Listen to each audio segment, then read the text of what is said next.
द्वारा जो बातें निकल कर आई वो इस तरह है कि प्राकृतिक खेती के माध्यम से हम पर्यावरण संरक्षण, भूजल संचय, जैव विविधता और प्राकृतिक खेती के माध्यम से हम संतुलन और आत्मनिर्भर बन रहे हैं। प्राकृतिक खेती के उत्पादों का प्रसंस्करण और उसका मूल्य संवर्धन ये भी जरूरी है, क्योंकि सीधे यदि आप बाजार तक चीज़ें पहुंचाएंगे तो उसका कई गुना दाम किसान को डायरेक्टली मिलेगा। प्राकृतिक खेती में युवा, जो आज का जो युवा है, देश का युवा है, वो निपुण है, मार्केटिंग में निपुण है, सोशल मीडिया का अच्छा तरीका जानता है, उसे अपनाना जानता है। तो आज का युवा मार्केटिंग करे, स्वयं का ब्रांड बनाए, स्वयं की अलग पहचान बनाए। शासन भी इस ओर लगा हुआ है हमारी ओर मदद के लिए। यदि हम एक कदम आगे बढ़ाएंगे तो आगे से चल के 10 कदम हमारी तरफ आएंगे, लेकिन उसके लिए हमको एक कदम आगे बढ़ाना होगा। आज कई सारी स्कीम ऐसी है जिनका लाभ युवा उठा रहे हैं और उद्यम को आगे बढ़ा रहे हैं। PMFME स्कीम, प्राकृतिक खेती मिशन स्कीम, इनसे जुड़कर हम अपनी खेती को व्यापार के साथ जोड़ रहे हैं और व्यापार भी अपना रहे हैं। इसका सीधा साधा और जीवंत उदाहरण हमारे इंदौर में है। हम प्राकृतिक खेती करने वाले किसानों से आग्रह किया गया था कि आप प्राकृतिक खेती करें, लेकिन हमने एक मीटिंग में हमने कहा कि सर हमें एक बाजार उपलब्ध कराया जाए। तो आदरणीय जिला प्रशासन ने हमें इंदौर में एक इतना अच्छा मॉडल दिया है कि प्राकृतिक खेती करने वाले किसान आज वहाँ अपना माल खुद लेके आ रहे हैं, प्रोसेस करके ला रहे हैं और इंदौर की जनता उससे सीधे खरीद रही है। आज वो माल खरीदने इंदौर के प्रसिद्ध डॉक्टर, आपके अधिकारी और सभी लोग उस ग्रामीण हाट बाजार पर हर बुधवार और शनिवार आ रहे हैं। ये उद्योग का एक छोटा सा मॉडल खेती की ओर विकसित हुआ है। तो मैं आप सभी युवाओं से आग्रह करूंगा, माननीय मुख्यमंत्री जी से भी आग्रह करूंगा कि प्राकृतिक खेती को और सुरल सघन बढ़ाएं, इसमें और जोड़ें और युवाओं को पुनः निवेदन करूंगा कि खेती के साथ उद्योग को जोड़ें। जय हिंद, जय भारत। आदरणीय मुख्यमंत्री जी एवं मंच पे उपस्थित सभी अतिथिगण का सादर प्रणाम। मैं लखन पाटीदार, जिला धार का रहने वाला हूं। आज जो समारोह हुआ उसमें हम काफ़ी किसानों और कृषि विशेषज्ञों से मिले और सबने आदान प्रदान विचारों का करा, जिसका निष्कर्ष मैं आपके सामने रखने जा रहा हूं कि किन मूल बिंदुओं पे हमें काम करना है ताकि कृषि के क्षेत्र में और उसको आगे बढ़ाया जा सके और किसानों को आर्थिक सक्षम और आत्मनिर्भर बनाया जा सके। आज के इस प्रतिस्पर्धा के दौर में पारंपरिक खेती के साथ साथ आधुनिक खेती, या आप कह सकते हैं, उन पर जाना बहुत जरूरी हो गया है। मध्य प्रदेश सरकार द्वारा पॉली हाउस, शेडनेट हाउस जैसे बनाने के लिए उद्यानिक विभाग द्वारा बहुत सी योजनाएं बनाई गई है, जिसके तहत हम पॉली हाउस जैसी सुरक्षित खेती बहुत ही कम व्यय में कर सकते हैं। सुरक्षित खेती इसलिए आपको बोलना चाह रहा हूं क्योंकि आज की किसानों की मेजर समस्या है अनियमितता मौसम की। अत्यधिक बारिश हो रही है, अत्यधिक गर्मी, ओलावृष्टि, इन सब से बचने का एक ही समाधान है, वो है सुरक्षित खेती। सुरक्षित खेती पॉली हाउस में आप गुलाब की खेती कर सकते हैं, ब्लूबेरी, रेसबेरी की खेती भी की जा सकती है, जिसकी मूलतः इनकम 10 लाख से 30 लाख रुपए प्रति एकड़ तक आ सकती है। पॉली हाउस की खेती का फायदा एक ये है कि हम मौसम के अनुरूप उस फसल के अनुसार उसका तापमान, उसकी आर्द्रता को नियंत्रित कर सकते हैं। ठीक, दूसरा और सुरक्षित खेती जो हमारे पर्यावरण को सुरक्षा करने के जो मापक रहते हैं उन सब पे खरी उतरती है। जैसे कि उसमें ड्रिप इरिगेशन से जल बहुत कम, मतलब ड्रिप इरिगेशन से फर्टिगेट इरिगेशन होता है तो जल 80% तक कम खपत होता है। और ढांचा प्रोटेक्टेड खेती होती है तो फर्टिगेशन, उस पर केमिकल्स का स्प्रे बहुत कम होता है ताकि उसका उत्पादन बहुत अच्छा मिले और वो केमिकल फ्री मिले। अतः महोदय, मैं आपसे आखिरी निवेदन करना चाहूँगा कि हमारा धार क्षेत्र में हम एग्रीकल्चर में काफ़ी ज़्यादा अग्रसर हैं, तो आपसे निवेदन करूंगा कि आपका एक आगमन हो हमारे धार जिले में ताकि हम इस चीज़ से और प्रोत्साहित हो और किसान हमारे समृद्ध और आत्मनिर्भर बन सके। तभी हम और ऐसा सभी ये प्रण लेते हैं कि एग्रीकल्चर को इस लेवल पे जाए, तब हम भारत, जो हम गर्व से कह सकते हैं कि हमारे देश की धरती सोना उगले उगले हीरा मोती। धन्यवाद।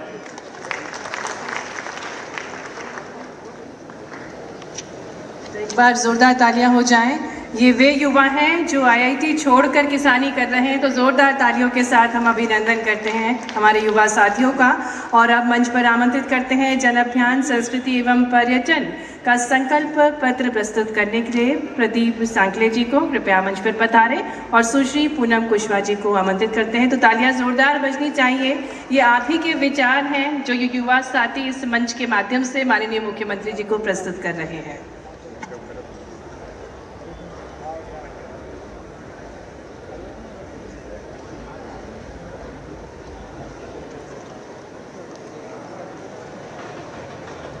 नमस्कार माननीय मुख्यमंत्री जी, सम्माननीय मंच। मैं मध्य प्रदेश जन अभियान परिषद से प्रदीप सांकला आपके द्वारा प्रारंभ किए गए सीएम CLDP प्रोग्राम के अंतर्गत मास्टर ऑफ सोशल वर्क का विद्यार्थी हूं। मेरा नाम पूनम कुशवाहा है। हम आज के इस युवा कॉन्क्लेव में वर्कशॉप क्रमांक 5 से मध्य प्रदेश जन अभियान परिषद पर्यटन, कला एवं संस्कृति विभाग के युवाओं के जो विचार से जो संकल्प लिए गए हैं उनका आपके सामने वाचन करने जा रहे हैं। सर्वप्रथम युवाओं को अपनी बात रखने और प्रदेश के विकास में अपनी भूमिका तलाशने का जो अवसर आपने हमें मध्य प्रदेश के युवाओं को दिया है, उसके लिए हम सभी आपके आभारी हैं। आपका बहुत बहुत धन्यवाद।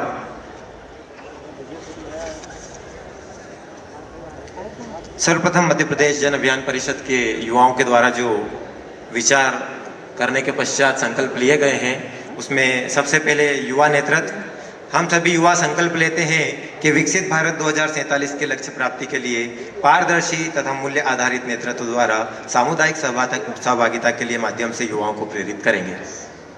सामाजिक उद्यमिता। हम सभी युवा संकल्प लेते हैं कि स्थानीय उत्पादों के विकास एवं विस्तार हेतु स्वरोजगार के लिए स्टार्टअप्स के माध्यम से सामाजिक उद्यमिता को अपनाएंगे। पर्यावरण संरक्षण। हम सभी युवा संकल्प लेते हैं कि स्वैच्छिकता, सामूहिकता एवं स्वावलंबन के साथ अपने श्रम, धन और समय का समर्पण कर पर्यावरण संरक्षण हेतु प्रयास करेंगे। धन्यवाद।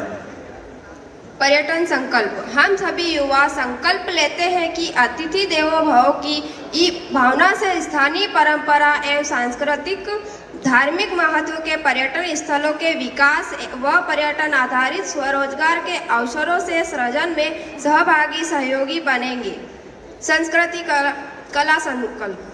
हम सभी युवा संकल्प लेते हैं कि भारत के सांस्कृतिक गौरव को अक्षुण्ण रखते हुए भारतीय सभ्यता और संस्कृति के अनुरूप आचरण कर पारंपरिक लोक कला एवं संस्कृति के संवर्धन में सहभागी सहयोगी बनेंगे। धन्यवाद। बहुत बहुत धन्यवाद।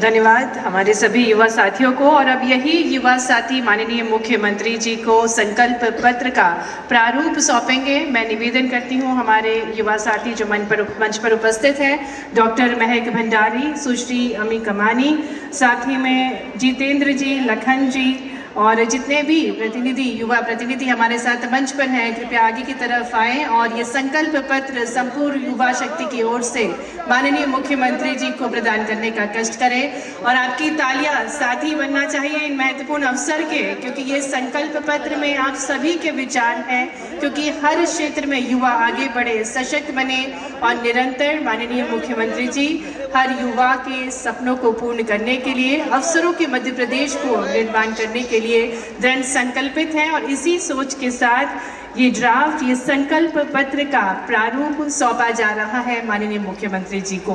तालियां एक बार जोरदार देवियों सज्जनों, बहुत बहुत धन्यवाद। देवियों सज्जनों, आज मध्य प्रदेश केवल विकास की नई इबारत नहीं लिख रहा, बल्कि युवा शक्ति के सपनों को नई ऊंचाइयां भी दे रहा है। खेल के मैदानों से लेकर स्टार्टअप्स के इंक्यूबेशन सेंटर तक, IIT, polytechnic, global skill park और आधुनिक शिक्षा एवं अनुसंधान संस्थानों तक हर मंच पर युवाओं की प्रतिभा को अवसर प्राप्त हो रहा है। आइए जोरदार तालियों के साथ हमारे विजनरी लीडर जो निरंतर हमें इंस्पायर करते हैं, उनसे निवेदन करते हैं कि आज इतनी बड़ी संख्या में युवा साथियों को मार्गदर्शन देने का कष्ट करें। मेरे साथ सभी बोलेंगे प्रेम से, भारत माता की, भारत माता की। मित्रों, आज का ये कार्यक्रम बड़ा अनूठा भी है और हम सब इस मंच पे बैठे हुए नेताओं के साथ आपके लिए भी है। मध्य प्रदेश की सरकार अपने युवाओं के भविष्य के लिए, आने वाले कल के लिए, उनके मन में सपने क्या है, वो किस दिशा में बढ़ना चाहते हैं, और सच में इस देश के साथ यशस्वी प्रधानमंत्री का जोरदार अभिनंदन करें नरेंद्र मोदी जी का। जोरदार ताली बजाएं अपने दोनों हाथ ऊपर करके नरेंद्र मोदी जी के लिए। जीवन में हर एक अपने जीवन में माता पिता का लाडला होता है, दुलारा होता है, लेकिन लाडले दुलारे बच्चे के साथ उसके परिवार की आशा अपेक्षा उसके साथ जुड़ती है कि हमारा बच्चा इस देश में, प्रदेश में, घर में, समाज में, गांव में अपनी क्षमता, योग्यता, बुद्धिमत्ता से अपनी जीवन को सार्थक करे, देश और प्रदेश में आगे बढ़ने का मौका ढूंढे। हम जरा याद करें, देश की आजादी के पहले मुझे इस बात का गर्व है, दुर्भाग्य है थोड़ा सा, देश की आजादी के लिए जिनने अपने प्राण न्यौछावर किए वो बड़ी आबादी सबको प्रभावित करने वाली अगर कोई थी तो युवाओं की थी। जोरदार ताली बजाएं। चंद्रशेखर आजाद, भगत सिंह, मदन लाल धींगरा, ये नामों की इतनी लंबी श्रृंखला है जिन्होंने अपना हंसते हंसते प्राण अर्पित किए। क्यों? क्योंकि देश गुलाम था, देश आजादी मांग रहा था और आजादी बिना कीमत के नहीं मिलती। इस बात को सिद्ध किया भगत सिंह, चंद्रशेखर आजाद। लंबी लाइन।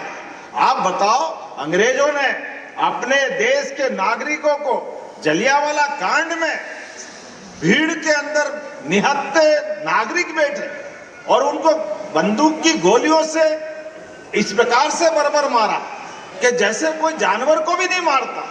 ये कष्ट महसूस किया मदन लाल धींगरा ने और उसने कहा कि अब मेरा जन्म हमारे देशभक्तों के खून पे जो कालीमा लगाई है कि हम अपने देश के गद्दारों से बदला नहीं ले सकते। वो आपने पढ़ने के कारण से गए थे इंग्लैंड, लेकिन इंग्लैंड जाने के बाद उन्होंने अपने पढ़ाई करने का काम तो अलग रखा और देश के गद्दारों से निपटने का काम अपनी प्राण की बाजी लगा के पूरा किया। जोरदार ताली बजाएं अपने उस बलिदान के उस दौर के लिए। चंद्रशेखर आजाद इसी मध्य प्रदेश की धरती से भाबरा नामक झाबुआ के पास के अलीराजपुर जिले के एक छोटे से गांव में से मां अकेली और चंद्रशेखर आजाद पढ़ने गए बनारस और बनारस पढ़ने जाते जाते उनको ध्यान में आया कि अपने इस देश के जीने के लिए उनको अपनी मां से ज्यादा भारत माता की सेवा करने की जरूरत पड़ेगी। मुझे इस बात का संतोष और आनंद है, चंद्रशेखर आजाद ने अपने कदम बढ़ाए देश की आजादी के लिए और अपना संकल्प भी किया कि मैं इस देश की आजादी के लिए अगर क्रांतिकारी बन रहा हूं तो क्रांतिकारी बनते बनते देश को आजाद कराने के लिए आजाद रहूंगा। मुझे इस बात की प्रसन्नता है, पूरे अभियान में जब भी मौका पड़ा चंद्रशेखर आजाद ने देश की जवानी को गौरवान्वित किया। अंग्रेजों के तमाम षड्यंत्र के बाद भी एक के बाद एक वो लगातार अपने जीवन के उन प्रकार के उद्देश्य से सार्थकता सिद्ध करते अंग्रेजों की चूल्हे हिला दी। लेकिन चंद्रशेखर आजाद ने जब अपना शरीर भी छोड़ा इलाहाबाद के उस पार्क के अंदर, तो चंद्रशेखर आजाद ने जब देखा कि चारों तरफ से मैं घिर गया हूं और बचने का मौका नहीं, तो अपने पास की रिवॉल्वर की गोली अपने सिर पे लगा करके उन्होंने कहा कि मैंने प्रण किया था मैं आजाद रहूंगा, आजाद होते होते किसी हालत में शरीर पे अंग्रेजों की पुलिस का हाथ नहीं लगने दूंगा। मुझे इस बात की प्रसन्नता, जोरदार अभिनंदन करें। चाहे जान चली गई हो चंद्रशेखर आजाद, लेकिन देश के युवाओं के माध्यम से मान बढ़ाने का, सम्मान बढ़ाने का मौका चंद्रशेखर आजाद से मिला। ये मैं बातें आपके सामने इसलिए कर रहा हूं कि हम में से ये सारे युवा जिनने देश की आजादी को अपने ऐसे क्रांतिकारियों से प्राप्त की, लेकिन आने वाला कल अब हमारे लिए, देश के लिए, प्रदेश के लिए, समाज के लिए, अपने परिवार के लिए जीने की लाइन होना चाहिए, जीने की लाइन होना चाहिए। इसलिए हम अपनी क्षमता योग्यता से हमारी योग्यता के बलबूते पर जब दुनिया का सबसे युवा देश अगर कोई है तो भारत है। और भारत के साथ मुझे इस बात की भी प्रसन्नता है कि युवा प्रदेश सबसे ज्यादा, अगर ज्यादा आबादी कहीं है तो वो मध्य प्रदेश है। मैं आप सबको बधाई देना चाहता हूं आपके माध्यम से। जब मध्य प्रदेश आगे बढ़ेगा, आप बताओ कौन कौन गरीबी दूर करना चाहता, हाथ खड़े करके बताओ, जो गरीबों के लिए काम करना चाहता, जो अपने जीवन को सार्थक दिशा में लाना चाहता। जब हम इस दिशा में बढ़ना चाहते हैं तो सरकार आपके साथ मदद करने के लिए तैयार है। और आप बताओ, गरीबी लोकतंत्र के अंदर गरीब, मध्यम वर्गीय, किसान, मजदूर, सब क्षेत्रों से कोई भी आ सकता है। हमारे में से कई लोगों ने वो कष्ट देखे, लेकिन अपने कष्ट को अपने अनुभव में बदलते हुए, अपने अनुभव से बाकी के जीवन में बेहतर करने के लिए सबसे बड़ा उदाहरण है नरेंद्र मोदी जी का। नरेंद्र मोदी जी ने गरीबी भी देखी। चाय प्लेटफॉर्म पे बेचते हुए बच्चे की कल्पना करो, जो अपने स्कूल के पढ़ने के बचे हुए समय में से दुकान पे चाय भी बेच रहा और स्कूल भी जा रहा। उसने वो गरीबी में कसम खाई थी। उनने कहा, मैं भले ही कठिनाई में पैदा हुआ हूं, लेकिन मेरे द्वारा भविष्य में कोई मौका मिलेगा तो इस देश की सेवा करने का मैं संकल्प लूंगा।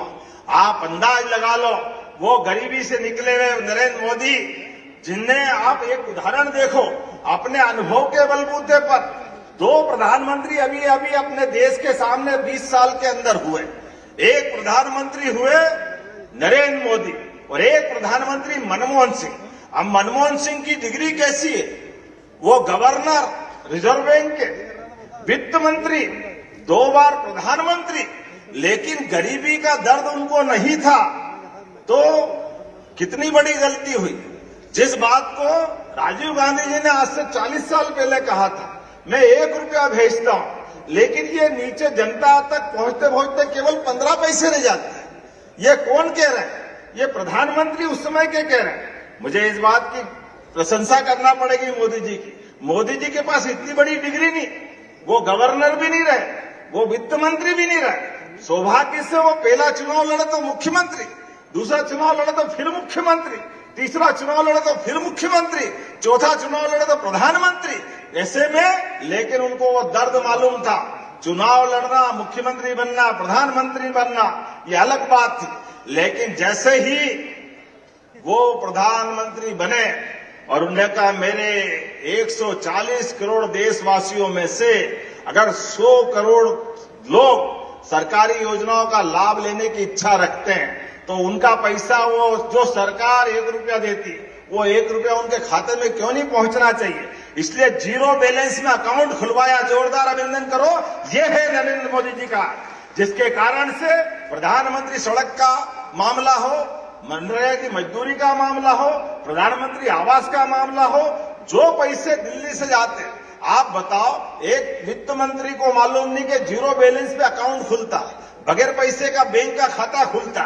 लेकिन ये हमारे मोदी जी ने करके दिखाया।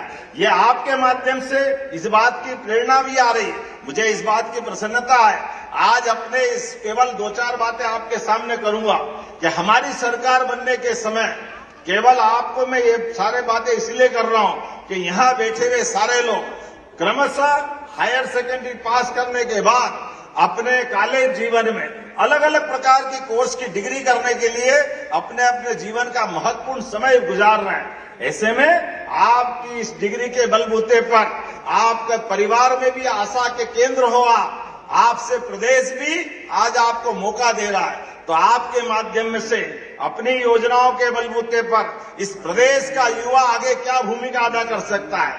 हमको मालूम है, पेट्रोल पंप के अंदर नौकरी करने वाले अंबानी जी आज अब देश के बड़े उद्योगपति बन के गए हैं। तो इसी देश के अंदर के वो एक प्रतिभा थी जिनने अपने जीवन की यात्रा पेट्रोल पंप पे पेट्रोल भरते भरते गुजारी। तो ये जो अपने मौके मिलते हैं, उस मौके को सार्थक करने के लिए आपके साथ हमारी सरकार बनने के लिए माननीय मोदी जी ने 4 श्रेणियां बताई। 4 श्रेणी का भला होगा तो देश का भला हो जाएगा, प्रदेश का भला हो जाएगा। आप युवा, महिला, गरीब और किसान, ये चारों श्रेणी में सब कुछ समाहित हो जाते हैं। इसलिए हमने ये अलग अलग आपके 5 युवाओं की टीम बुलाई। ये 5 टीम में से कृषि भी एक विषय है, उद्यमशीलता भी है।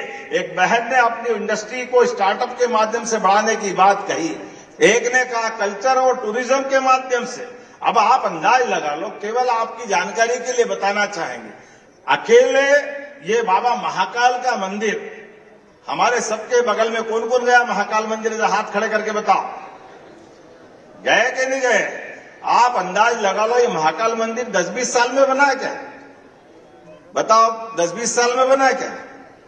महाकाल मंदिर बना 250 साल पहले। कितने साल पहले? वो बनारस का मंदिर कितने साल पहले बना? ये अहिल्या महारानी ने बनाया, वो भी 250-300 साल पहले बना। लेकिन ये 250-300 साल पहले उस मुगल सत्ता में जो मंदिरों को पसंद नहीं करते, तो जोरदार ताली बजाओ अहिल्या महारानी के लिए और महाजी सिंधिया के, जिन्होंने उस समय भी हिम्मत के साथ सनातन संस्कृति का ध्वज लहराया और वो आसमान से बात करता हुआ महाकाल का मंदिर अपने सामने आया। लेकिन महाकाल के मंदिर में 1900 कब की बात है? लगभग 250-300 साल पहले की, 17वीं शताब्दी से। लेकिन 2022 मोदी जी के महाकाल के महालोक के लोकार्पण के पहले तक अकेले उस उज्जैन में 60-70 लाख लोग आते थे। कितने आते थे?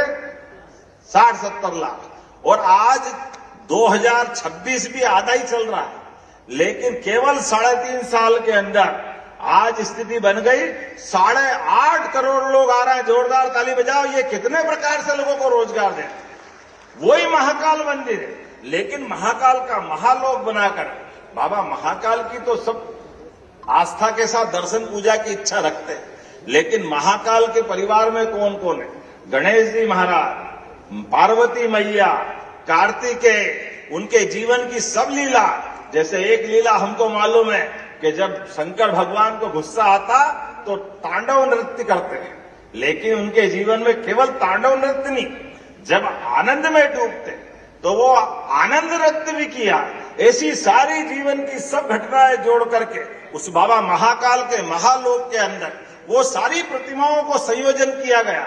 एक तो बड़ी जोरदार है, कभी आप गौर से जाके देखना। जब रावण बड़ा भक्त है महाकाल का, और महाकाल की भक्ति के उस भाव में उनने कैलाश पर्वत सहित जब महादेव को अपने सिर पे धारण कर लिया तो उसको अहंकार हो गया, और अहंकार होकर के उसने कहा कि ये शंकर भगवान मेरे आराध्य भले ही है, लेकिन मैं अपने सिर पे इनको उठा सकता हूं। और उठाने का घमंड जैसे ही एहसास हुआ शंकर भगवान को, तो आप मूर्ति में जाके देखना, महाकाल के महालोक में दिखाई देगा। शंकर भगवान ने अपने अंगूठे का केवल एक हिस्सा दबाया तो वो महाप्रतापी रावण जो कैलाश पर्वत सहित शंकर भगवान को अपने सिर पे धारण कर लिया, उसकी भ्रकटी से पसीना निकलने लगा। तो मूर्तियों के अंदर भी कितनी कलाकारी हो सकती। जोरदार ताली बजाओ। ये कितनी प्रकार की चीजें हमको मालूम पड़ रही। ये हमारी मूर्ति शिल्प की विशेषता है। ऐसी एक नहीं, बहुत सारी बातें बता सकता हूं। आप बताओ, अगर होम स्टे कोई बनाना चाहता है अपने जीवन में, अपने घर के आसपास भी, तो 4 कमरे का 8 कमरे का कमरा बना करके एक छोटा होटल बना ले, तो होम स्टे के माध्यम से आपको सरकार होटल बनाने के लिए पैसे जो देती है, ऐसे इसके लिए भी पैसे देने वाली। आप में से जो डॉक्टर बन रहे हैं, हाथ खड़े करो, कौन कौन डॉक्टर बनना चाहता अपने में से? आप अंदाज लगा लो, मध्य प्रदेश एकमात्र राज्य ऐसा है अपने यहाँ पर डॉक्टर बनने के लिए गवर्नमेंट मेडिकल कॉलेज के बाद अगर बच्चे डॉक्टर बनने जा रहे हैं तो डॉक्टर के लिए 70 लाख, 80 लाख, 1 करोड़ की भी प्राइवेट फीस भरना है, तो हमारी सरकार उनकी फीस भर रही। जोरदार अभिनंदन करो। ये जानकारी भी आपको होना चाहिए, क्योंकि आपको फीस भर के हम केवल ये एक पॉइंट भरा रहे हैं कि आपके घर में कठिनाई है, आप 60, 70, 80 लाख, 1 करोड़ नहीं भर सकते, कोई बात नहीं, आप डॉक्टर बन जाओ। डॉक्टर बनने के बाद आप हमारे सरकारी हॉस्पिटल में 5-6 साल नौकरी कर लो, उससे वो पैसे उतार देना, वो जीवन भर आप अपने परिवार में डॉक्टर बन के जा रहे हो। ये होना चाहिए कि नहीं होना चाहिए? ये हमारी सरकार की योजनाओं के भरोसे हो। आपके माध्यम से अगर आप कोई इंडस्ट्री लगाना जा रहे हो, और रोजगार पर एक इंडस्ट्री है, इंडस्ट्री का मतलब महिलाओं को, माता बहनों को अगर आप केवल सिलाई की मशीन सिखा दोगे और कारखाने में काम करने का मौका दोगे, तो जो हम लाडली बहनों को अपने घर में मदद कर रहे हैं 1,500 की, उसके बजाय वो बहनों के लिए 5,000 रुपया महीना सरकार के माध्यम से रोजगार परक उद्योग के लिए बीज का अमाउंट आप भरोगे, लेकिन 5,000 रुपया महीना कारखाने की जमीन उसमें सब्सिडी, बिजली के बिल उसमें सब्सिडी, बाकी आप कॉटन इंडस्ट्री से चाहे रेडीमेड गारमेंट्स बनाओ या मर्द या जिस प्रकार का कोई प्रोडक्ट बनाओ, लेकिन अगर आप रोजगार दिलाने जा रहे हो तो आप में से 1,000, 2,000, 4,000, 10,000 तक की भी लेबर आप चाहोगे तो प्रत्येक लेबर को 5,000 रुपया महीना सरकार के माध्यम से मिलेगा। ये हमारी सरकार की योजना है। ताली बजाओ तो दिल खोल के बजाओ, ऐसा लगे कि ताली बज रही। हमारी सरकार के माध्यम से, और आपको कितना अच्छा लगेगा। आपसे केवल इतनी कल्पना है, अपने मोहल्ले में आसपास केवल आप बीमार देख लो कि बीमार है और बीमार को हॉस्पिटल पहुंचाना है तो 5 लाख तक का दुनिया का ये सबसे बड़ा प्रयोग है माननीय मोदी जी के माध्यम से। इतना ही नहीं, किसी चौराहे पे कोई एक्सीडेंट हो जाए और एक्सीडेंट में आप देखोगे तो आमतौर पे एक्सीडेंट सोच के डर लग जाता है। अब डरने की जरूरत नहीं, आप वो व्यक्ति, किसी का परिवार का कोई न कोई रिश्ते नाते वाला होगा, किसी का बेटा होगा, बेटी होगी, पिता होगा, पुत्र होगा, कुछ भी होगा, आप उसको उठा के हॉस्पिटल पहुंचाओगे तो राहगीर योजना के माध्यम से 25,000 रुपया आपको भी देंगे जो पहुंचाने वाले हैं, ताकि हमारी सरकार के माध्यम से, ये मानवीय संवेदनाओं का मामला, एयर एम्बुलेंस अगर कोई बीमार हो तो उसको पहुंचाने की बात होती, लेकिन ये आइडिया अभी हमारे पुराने हो गए। अब नया वापस 2027 का युवा वर्ष, आज का ये पूरा कार्यक्रम ये किसान कल्याण वर्ष के माध्यम से मना रहा है। आप बताओ, अपने यहाँ पर इसी इंदौर के अंदर कितनी आबादी, इंदौर की कितनी आबादी भैया, कितनी है? 40 लाख। अगर ये नर्मदा का पानी यहाँ नहीं आता तो इंदौर की आबादी कितनी होती? नर्मदा जी हमारे समय तो बहना चालू नहीं हुई, ये तो 1956 में मध्य प्रदेश बना, उसके पहले से बह रही कि नहीं बह रही। लेकिन नरेंद्र मोदी जी के लिए जोरदार तालियां बजाओ, ये उनने बांध बनाया नर्मदा पे, इंदिरा सागर, और ये नर्मदा वैली के सारे डैम बने। तो आज इंदौर कहां से कहां चला गया, क्योंकि यहां हमारे लिए मूल पानी की जरूरत, पीने के लिए भी, स्नान के लिए भी, उद्योग धंधे के लिए भी। नहीं मन पानी राखिए बिन पानी सब सून, पानी गए न उबरे मोती मानस चूर। पानी की जो महत्ता है, लेकिन ये अब मैं किसी को याद नहीं करूंगा, लेकिन जिन्होंने 55 से लेकर 56 से लेकर 2003 तक सरकार चलाई, उस दल के लोगों ने नर्मदा का पानी इंदौर में आ सकता था, इसको असंभव बताया था। रिकॉर्ड में है, वो विधानसभा में बोलते थे असंभव है। जब उज्जैन में हम कहते नर्मदा में छिपराजी बरसाती नदी है, स्नान के लिए पानी चाहिए, नर्मदा का पानी छोड़ दो तो कहते असंभव है, नर्मदा जी नीचे बहती है, वो ऊपर है, कैसे हो सकता है? अब बताओ, अभी हो रहा कि नहीं हो रहा? जोरदार ताली बजा के बताओ, ये कौन सी बात? आज का समय इस बात का है।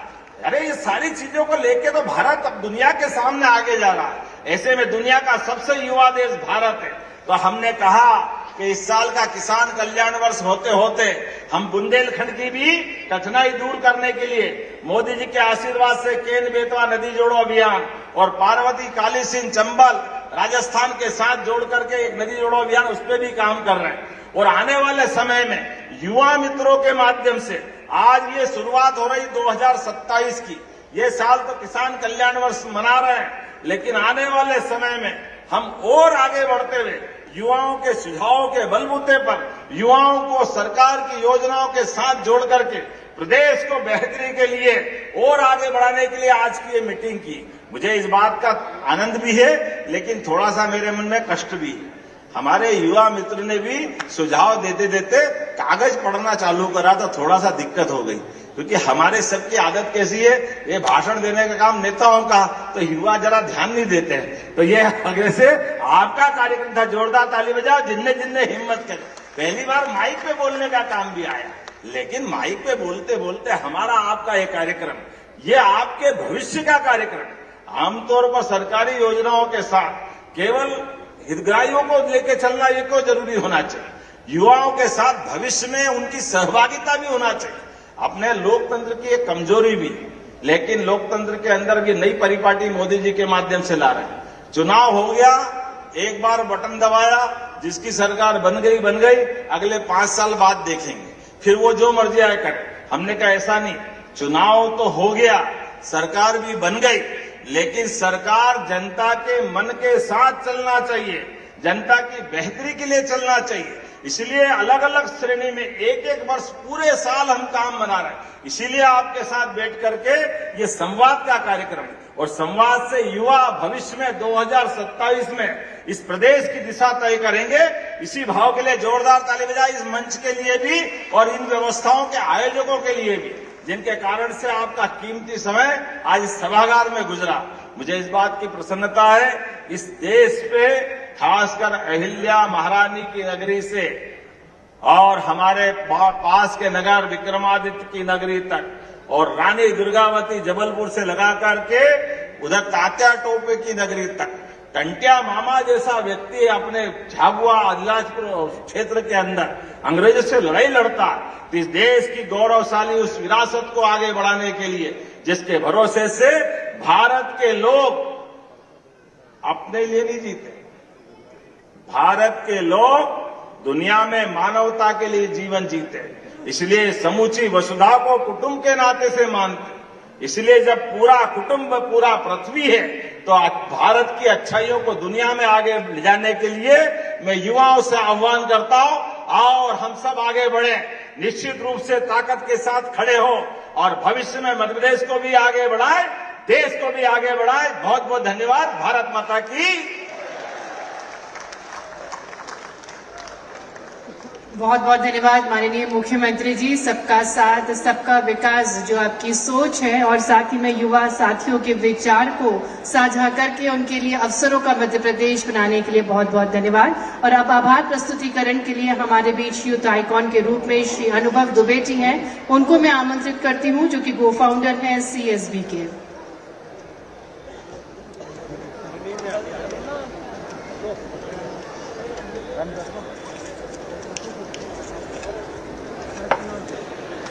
माननीय मुख्यमंत्री जी, मंचानीन सभी विशिष्ट अतिथिगण, सम्मानीय अधिकारी एवं मेरे प्रिय युवा साथियों, सबसे पहले मैं मध्य प्रदेश शासन और MPIDC का हृदय से आभार व्यक्त करता हूं कि ऐसी अपॉर्चुनिटी दी। ये अपॉर्चुनिटी सिर्फ मेरे तक लिमिटेड नहीं है। मेरे को अपॉर्चुनिटी देना मतलब मध्य प्रदेश के सारे युवा उद्यमी को एक मंच देना और अपनी बात साझा करने का मौका देना। नमस्कार, मैं हूं अनुभव दुबे, सह संस्थापक चाय सुट्टा बार। हम शहर के एक छोर पे खड़े हैं और तकरीबन 1 दशक पहले शहर के दूसरे ओर से हमने एक अपना स्टार्टअप चालू किया चाय का। तब चालू किया जब माननीय प्रधानमंत्री जी ने स्टार्टअप इनिशिएटिव का इनॉग्रेशन किया और आह्वान किया कि सारे एंटरप्रेन्योर्स जो यंग लोग हैं वो एंटरप्रेन्योरशिप में जुड़े। यहीं से मोटिवेशन मिलके हमने ये चीज चालू की। It's been a decade now, 1 दशक हो गए। From 1 outlet to currently approximately 600 से 650 आउटलेट इंडिया में, कुछ दुबई में, ओमान में और कुछ कनाडा और US में। So it's with